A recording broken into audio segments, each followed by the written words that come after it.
Masih maraknya kebakaran hutan dan lahan di wilayah Sumsel membuat kualitas udara pada pagi hari di Kota Palembang seringkali dalam level kurang sehat. Dari pantauan BMKG, kabut asap dan partikel debu ini dapat mengancam kesehatan masyarakat.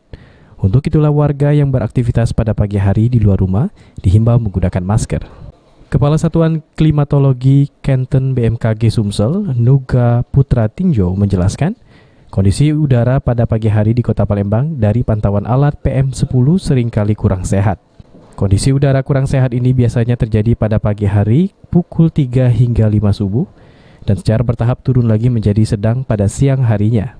Saat ini dari pengamatan BMKG wilayah Sumsel, puncak musim kemarau masih terjadi di Sumsel sehingga potensi terjadinya karhutla masih sangat besar, terutama di wilayah Sumatera di Kota Palembang. Apabila wilayah selatan Palembang terbakar, maka akan dibawa angin menuju Kota Palembang. Hal inilah yang membuat kabut asap sering kali terjadi pada pagi hari di Palembang. Cukup ini ya, kurang sehat karena kita masih bau asap. Itu terkontaminasi antara kabut dengan asap yang terjadi di karhutla yang terjadi di selatan Kota Palembang.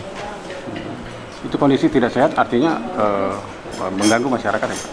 Iya, terutama untuk pernafasan itu memang tidak kita anjurkan kalau memang keluar pagi itu pakai masker karena memang bisa mengganggu paru-paru ya, partikelnya. Ya.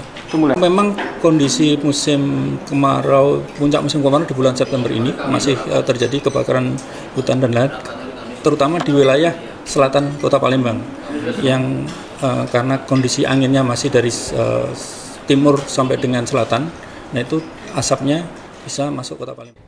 Diperkirakan hujan akan kembali turun di wilayah Sumsel pada akhir Oktober atau awal November mendatang. Bisa dikatakan musim kemarau pada tahun ini cukup panjang.